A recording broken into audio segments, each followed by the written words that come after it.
नमस्कार प्रिय साथियों, एक बार फिर से आप सभी का स्वागत है हमारे YouTube चैनल प्राचीन ज्ञान सच्चा ज्ञान में। प्रिय साथियों, आज फिर नया वीडियो नई जानकारी लेकर हम हाजिर हुए हैं। दोस्तों, आज की इस वीडियो में आप जानेंगे स्वर्ण बनाने का एक ऐसा नया प्रयोग, एक ऐसी नया विधि जिससे बड़ी सरलता से, बड़े आसानी से स्वर्ण निर्माण किया जा सकता है।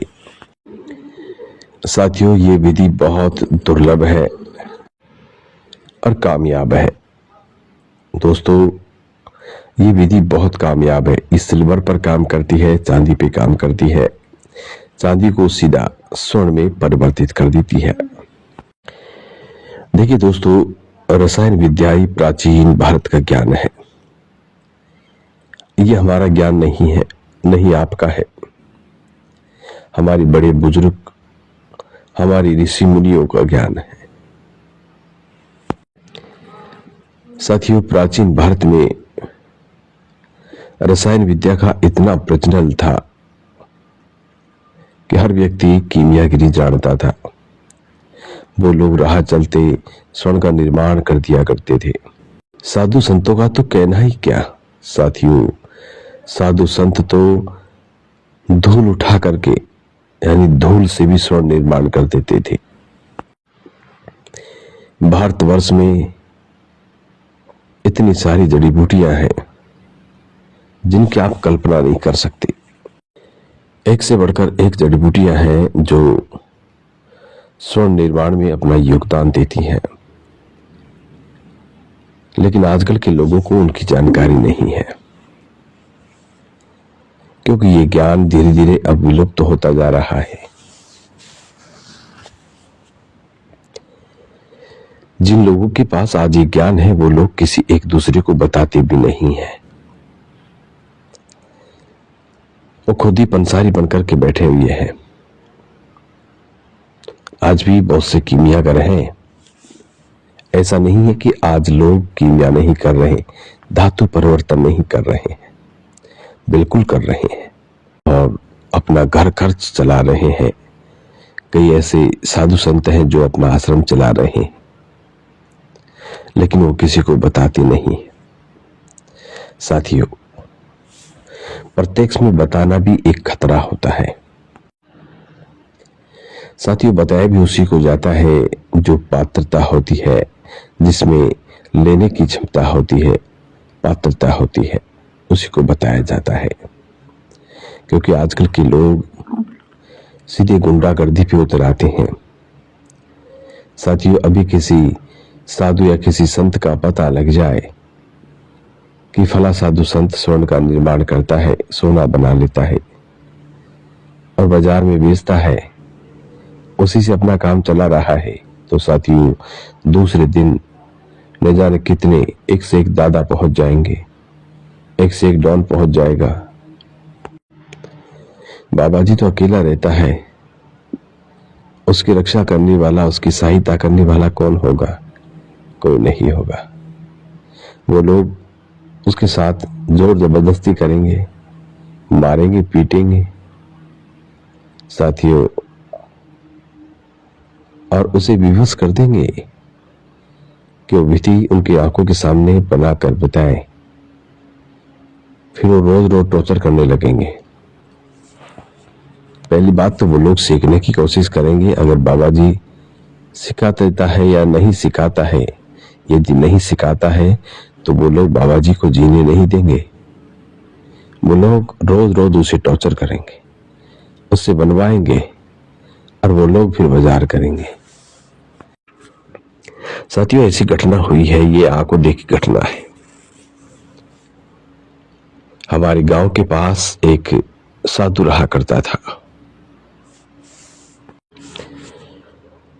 कुछ ही दूरी पर एक बाबाजी रहा करता था। उनका संपर्क बहुत से साधुओं से था। दर्शकों, एक दूसरे गांव के साधु ने, यानी बाबा जी ने ही, संत ने ही उन्हें आमंत्रित किया, उन्हें निमंत्रण भिजवाया कि आज हमारे यहाँ प्रोग्राम है, आप आइए, प्रसादी लीजिए और आनंद लीजिए। इस तरह उन्हें निमंत्रण दिया। निमंत्रण देके उन्हें बुलाया गया। वो चले आए। उन्हें ऐसा पता नहीं था कि ये बाबा जी मेरा राज जानता है, कि मैं स्वर्ण निर्माण करता हूं, इस बारे में ये जानता होगा। उस बाबा जी को ये पता ही नहीं था। वो चला आया, रात को अच्छा भोजन करवाया, गांजे बांजे पिलाए, अच्छी सेवा की। और जब गांजे पिलाए तो उसमें कुछ ऐसी नशे की गोलियां, ऐसी कुछ नशे की दवा उस बाबा जी को पिला दी कि उस बाबा जी के धीरे धीरे होश उड़ने लग गए। बाबा जी पागलों जैसा बर्ताव करने लगा। साथियों, कुटिया पे से सभी लोग जा चुके थे। वो दोनों ही थे, एक तो कीमियागर बाबा और दूसरा जिसने उसे बुलाया था। दोनों बाबा जी थे। साथियों, अब वो दूसरा वाला बाबा जी उस कीमियागर बाबा जी से कहने लगता है कि वो विधि बताओ, कहने लगता है कि वो विधि बताओ जिससे आप स्वर्ण बना लेते हो, सोना बना लेते हो, वो विधि मुझे बताओ। प्रिय साथियों, वो बाबा जी मना करता है, कहने लगता है कि ये विधि तुमसे नहीं होगी। इस विधि को बनाने के लिए बहुत मेहनत की जरूरत पड़ती है और बहुत संयम की जरूरत पड़ती है। कुछ मंत्र सिद्ध भी करने पड़ते हैं, अपने मन को साधना पड़ता है, अपनी आत्मा को स्वच्छ करना पड़ता है।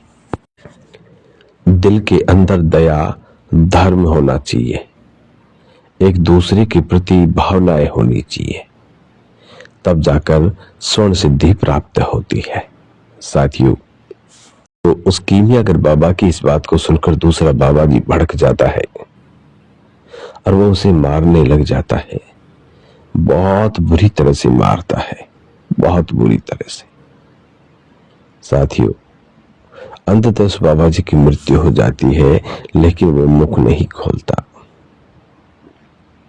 पूरी रात उस बाबा जी को टॉर्चर करता है, पूरी रात उसे मारता रहता है, खूब मारता है। मारते मारते इतना मारता है कि उसकी मृत्यु हो जाती है, उसके प्राण फकीर उड़ जाते हैं।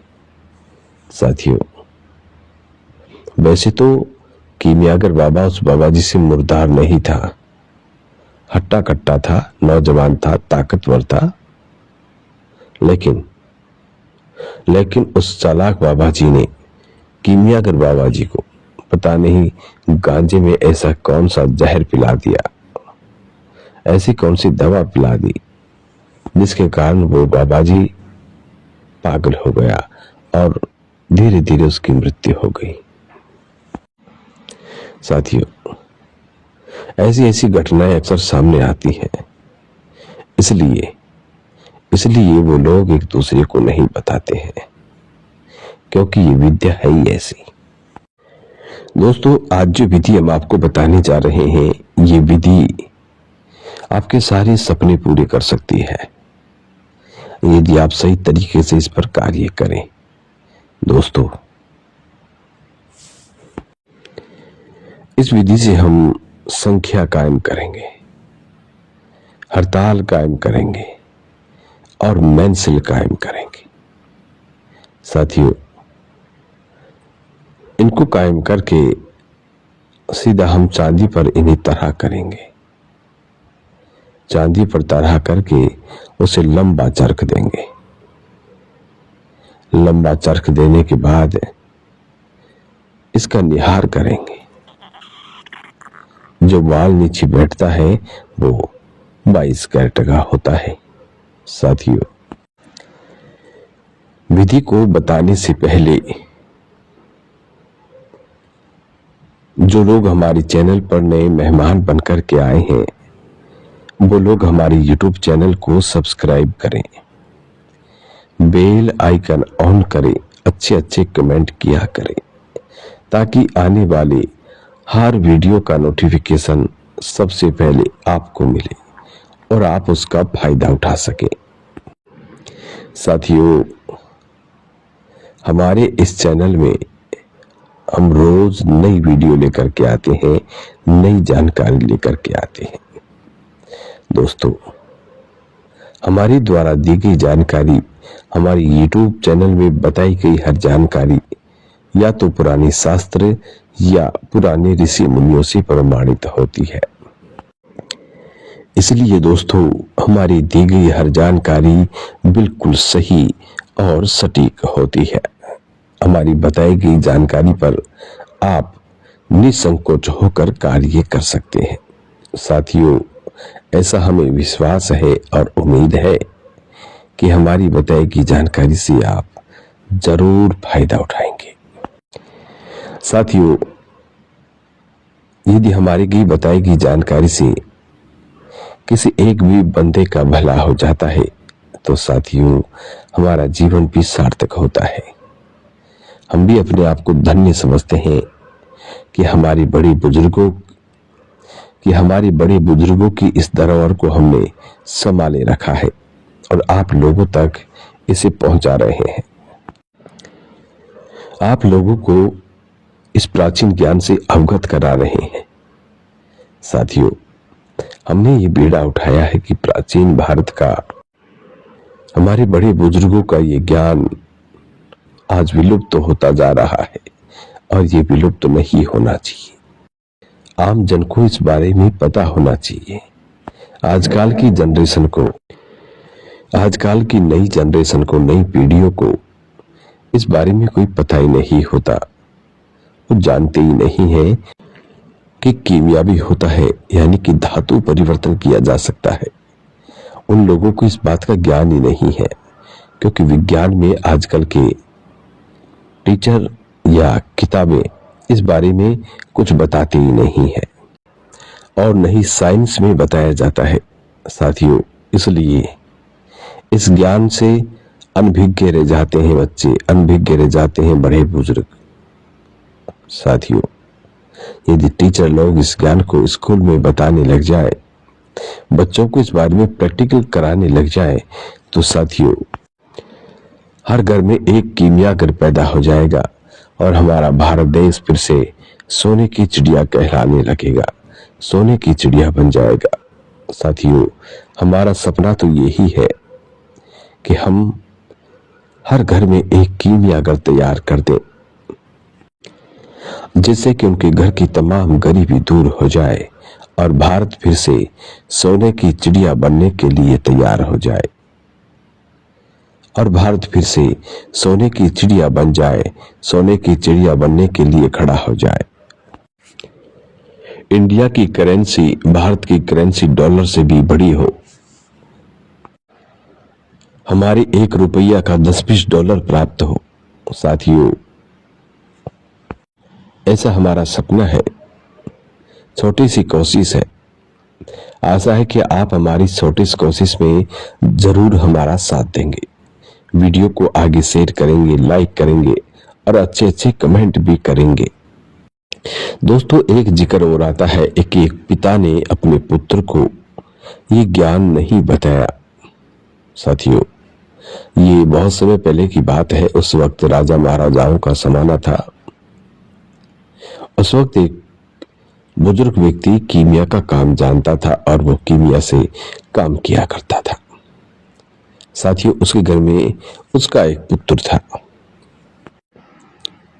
दोस्तों, उसका बेटा इधर उधर आवारागर्दी में घुमा करता था, गांव मोहल्ले की लड़कियों को और महिलाओं को छेड़ा करता था, काम धंधा कुछ करता नहीं था, नहीं पढ़ाई लिखाई करता था, यानी कि आवारागर्दी में इधर उधर घुमा करता था, क्योंकि उसको ऐसी उम्मीद थी कि उसका पिता स्वर्ण का निर्माण करता है और इस विद्या को वो जब चाहे जब सीख लेगा। पिता के जाने के बाद भी मैं स्वर्ण का निर्माण आराम से कर लूंगा, मुझे कोई दिक्कत नहीं आएगी। इस तरह की उम्मीद वो अपने दिल में लेकर के बैठा था।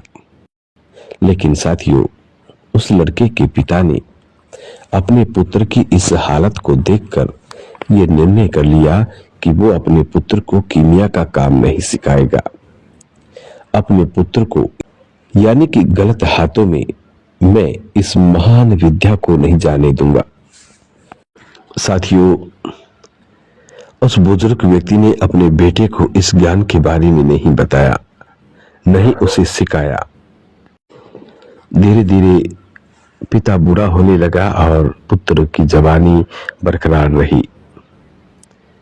साथियों, एक दिन बेटा अपने पिता से कहता है कि पिताजी मुझे कुछ रुपए या पैसे दीजिए। पिता मना करता है, कहता है कि पुत्र मेरे पास कोई पैसा नहीं है, काफी दिनों से मैं खटिया में पड़ा हूं, बीमार हूं, दवा लेने को पैसे नहीं है, तुम्हें पैसे कहां से दूं। दोस्तों, तब वो पुत्र अपने पिता से कहता है कि पिताजी आप जो काम करते हैं, जो कार्य करते हैं, स्वर्ण निर्माण, वो मुझे भी बता दो ताकि मैं भी उस विद्या से पैसे कमा सकूं और अपना खर्चा चला सकूं, यार दोस्तों को पार्टी दे सकूं और आपकी दवा दारू करवा सकूं। साथियों, लेकिन वो पिता कहने लगता है कि पुत्र ये तुम्हारे मतलब की चीज नहीं है, तुम इसे नहीं सीख सकते, तुम इसे नहीं कर सकते, क्योंकि इस विद्या को वही कर सकता है जो आज्ञाकारी हो, सहनशीलता वाला व्यक्ति हो। बात बात पर भड़कने वाला, गुस्सा करने वाला व्यक्ति इस कार्य को नहीं कर सकता। गुरु और माता पिता की सेवा करने वाला हो, आदर करने वाला हो, ऐसा व्यक्ति को ये विद्या नसीब होती है। साथियों, पिता की इस बात को सुनकर पुत्र बहुत क्रोधित हुआ, बहुत क्रोध में छा गया, बहुत तगड़ा क्रोध आ गया। अपने पिता से कहने लगा कि पिताजी आप ये अच्छा नहीं कर रहे हैं, आप अपने पुत्र के साथ बहुत गलत कर रहे हैं। प्रिय साथियों, लेकिन वो पिता बिल्कुल नहीं पिघलता है, अपने पुत्र को ये ज्ञान नहीं देता है और पुत्र की टेंशन से बहुत दुखी रहने लगता है। साथियों, एक दिन ऐसा आता है कि धीरे धीरे उसके हालात और भी गंभीर हो जाते हैं। तब भी पुत्र अपने पिता से कहता है कि पिताजी अब तो मुझे सिखा दो, लेकिन फिर भी पिता अपने पुत्र को नहीं सिखाता है। साथियों, पुत्र बहुत सहनशीलता रखने की कोशिश करता है, पिता को दिखाने की कोशिश करता है कि मेरे अंदर भी सहनशीलता है, इसलिए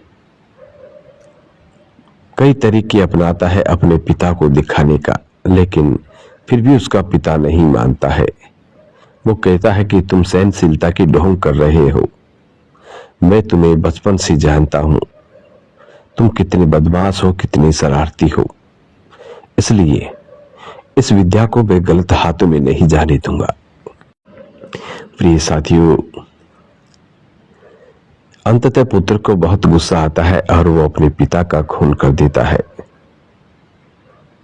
तलवार से एक ही झटके में अपने पिता के सर धड़ को अलग कर देता है। साथियों, उसके बाद वहीं पर बैठकर रोने लगता है। दोस्तों, इस तरह की घटनाएं सामने आती हैं इसलिए जब तक व्यक्ति को पूर्णतः विश्वास नहीं हो जाता, जब तक व्यक्ति अपने आप में संतुष्ट नहीं हो जाता कि सामने वाला व्यक्ति इस विद्या को ग्रहण कर सकता है, इस विद्या के भार को झेल सकता है, तभी ऐसे व्यक्ति को यह विद्या बताई जाती है। साथियों, वैसे तो ये विद्या गुरुगम्य होती है, लेकिन जो विधि हम आपको बता रहे हैं ये विधि बहुत सरल है, आसान है। वैसे तो साथियों, छोटे से छोटे काम के लिए गुरु की जरूरत पड़ती है, गुरु का आशीर्वाद होना बहुत जरूरी होता है। साथियों, चाहे आपका गुरु पागल ही क्यों ना हो, लेकिन गुरु होना चाहिए जिसका आपके सर पर हाथ हो। तो दोस्तों, ऐसी कुछ बातें हैं, इसलिए लोग एक दूसरे को बताने से झिझकते हैं, वरना कीमियागर तो आज भी एक से एक बड़े से बड़े बैठे हुए हैं जिनको अच्छी तरह धातु परिवर्तन करना आता है, इन धातु को सोने में बदलना आता है। तो दोस्तों अब शुरू करते हैं वो नुस्खा, वो विधि जो बताते हैं आपको। साथियों, विधि कुछ इस प्रकार है। सबसे पहले आप अच्छी वाली सिंगरफ, खदान वाली सिंगरफ का इंतजाम करें। साथियों, आजकल जो सिंगरफ बाजार में मिल रही है ये कृत्रिम सिंगरफ तो होती है। ये कृत्रिम सिंगरफ होती है, ये किसी काम की नहीं होती। इसलिए आप खदान वाली सिंगरफ का इंतजाम करें। इसके बाद खदान वाली मेंसिल, अच्छी क्वालिटी की मेंसिल प्राप्त करें और खदान वाली ही हड़ताल प्राप्त करें, अच्छी क्वालिटी की वर्किया हड़ताल। साथियों, वर्किया हड़ताल वो होती है जो चमकीली होती है और उसके अंदर वर्क वर्क जैसे दिखाई देते हैं। ऐसी हड़ताल का इंतजाम करें। दोस्तों, इन तीनों चीजों की आप 1.5 तोले की डलिया बना लें और इन्हें रखें। साथियों, इसके बाद आपको देसी बैंगन, मोटा बैंगन हासिल करना होगा जो कांटेदार होता हो। पेड़ में कांटे होते हैं, बैंगन पे भी कांटे होते हैं। ऐसे बैंगन का आप इंतजाम करें जिसे देसी बैंगन कहा जाता है। साथियों, इस बैंगन को लाएं और उस बैंगन के अंदर छिद्र करें। एक बैंगन के अंदर सिंगरफ डालें, दूसरे के अंदर मेंसिल डालें, मेंसिल को डालें और तीसरे के अंदर हड़ताल को डालें, यानी कि वर्किया हड़ताल को डालें। उसके बाद छिद्र को बंद करें, अच्छी कपड़ मिट्टी करें और इन्हें उपलों की आग दें। तीनों बैंगन को आप 1-1 पाव की आग दें। साथियों, यदि आग कम रहे तो आप और भी दे सकते हैं, क्योंकि बैंगन के अंदर पानी होता है, गीला होता है, इसलिए आप आग कमती बत्ती इसमें कर सकते हैं। जितना भारी बैंगन होगा उतनी भारी आग देनी होगी और जितना छोटा होगा उतनी कम आग को सहन कर पाएगा। इसलिए आग अपने हिसाब से आप दे सकते हैं। साथियों, इसके बाद ठंडा होने पर इन्हें निकालें और फिर से नए बैंगन के अंदर इन तीनों को पैक करें। नए 3 बैंगन के अंदर तीनों को पैक करें, अच्छी कपड़ मिट्टी करें और इसे आग दें। साथियों, इसी तरह 21 अमल आपको ये करने होंगे। दोस्तों, जब 21 अमल पूरी हो जाएंगे तो आपकी संख्या कायम जारी होगी, हड़ताल कायम जारी होगी, मेंसिल हड़ताल कायम जारी होगी। साथियों, इसके बाद यहां से निकालें और चिरचिटा की दाबों के अंदर इन तीनों को रखें और मंद अग्नि पर पकाएं। साथियों, घंटे 2 घंटे वहां पकाने के बाद इनको बाहर निकालें। बाहर निकाल कर आप सीधा चांदी के पत्रे पर इसे डालें। सबसे पहले साथियों, चांदी में सिमटाव लाना बहुत जरूरी होता है। साथियों, इसके लिए आप चांदी को पिघलाएं और अनबुझे चूने में बार बार इसे डालें। सोरे की या नौसादर की इस पर चुटकियां मारें और इसे बार बार पिघलाएं और अनबुझे चूने में इसे डाल दें। साथियों, ऐसा करने से चांदी का एटॉमिक वेट भी सोने के घर में चले जाता है। इस चांदी को आप लैब पे या कंप्यूटर बाबा पे चेक करवाएंगे तो इस चांदी को लैब या कंप्यूटर स्वर्ण बताएगा। वो कहेंगे कि ये सोना ही है, चांदी नहीं बताएंगे। साथियों, काफी हद तक चांदी का कलर भी रेड हो जाता है, यानी कि लाल हो जाता है। ऐसी चांदी आपको लेनी होगी। साथियों, उसके बाद इन तीनों दवाओं को आप एक साथ, सिंगरफ, मेंसिल और हड़ताल को एक साथ खरल करें, अच्छी खरल करें, बारीक चूरन बना लें। उसके बाद आप चांदी को पिघलाएं और इस दवा को डालें। साथियों, ये 4 रत्ती तोला काम करती है। सही तरीके से बनाए तो ऊपर नीचे भी हो सकती है, इसलिए 1 तोले पर 4 रत्ती इस दवा को तरा करें। साथियों, यदि फिर भी ये दवा काम नहीं करती है तो आप इसे जारी कर सकते हैं। जारी करने के लिए आप नौसादर का तेल इसके अंदर कतरे कतरे डालें, खरल करें, तसरिया दें, फिर तेल डालें, फिर खल करें, फिर तसरिया दें। इस तरह से नौसादर के तेल से आप खल तसरिया करें तो ये जारी हो जाती है। वैसे तो ये संड नहीं होती, जारी रहती है, लेकिन फिर भी खुदा ने कहा था कि ये संड हो जाए तो आप इसे जारी कर सकते हैं। उसके बाद सीधा चूने में भुजी हुई जो चांदी आपने बनाई है उसे पिघलाएं और उस पर ये दबा तरा करें। साथियों, आप देखेंगे, अपनी आंखों पर यकीन नहीं कर पाएंगे। आपके सामने स्वयं मां लक्ष्मी प्रकट होगी। आप श्री हरि विष्णु नारायण का दर्शन कर पाएंगे। साथियों, वो चांदी का स्वर्ण बन गया होगा।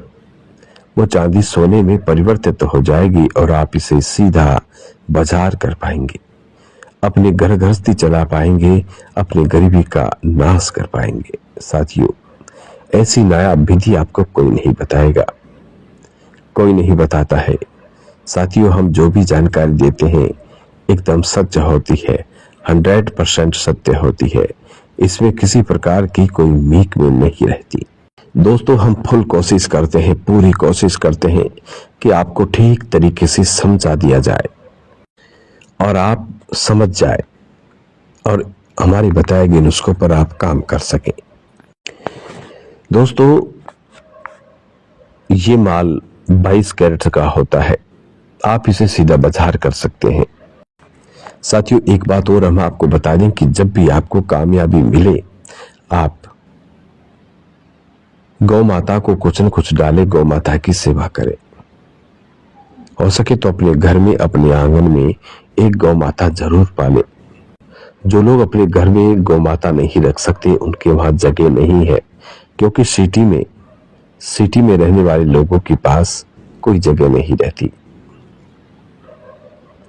इसलिए वो लोग अपने हाथों से दान करें, गौ माता के लिए चारा पानी भिजवा दे, गौशाला में भिजवा दे।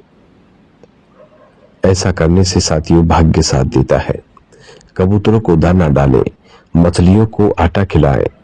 साथियों, ऐसा करेंगे तो आप बहुत बड़े कीमियागर जरूर बन जाएंगे। साथियों, आज की वीडियो यहां समाप्त होती है। आशा करता हूं, उम्मीद करता हूं कि आप लोगों को ये जानकारी बहुत पसंद आई होगी और इस जानकारी से आप ढेर सारे लाभ उठाएंगे। साथियों, अब मिलते हैं आने वाली नेक्स्ट किसी नई जानकारी में। तब तक आप अपना ख्याल रखें। जी नमस्कार, धन्यवाद।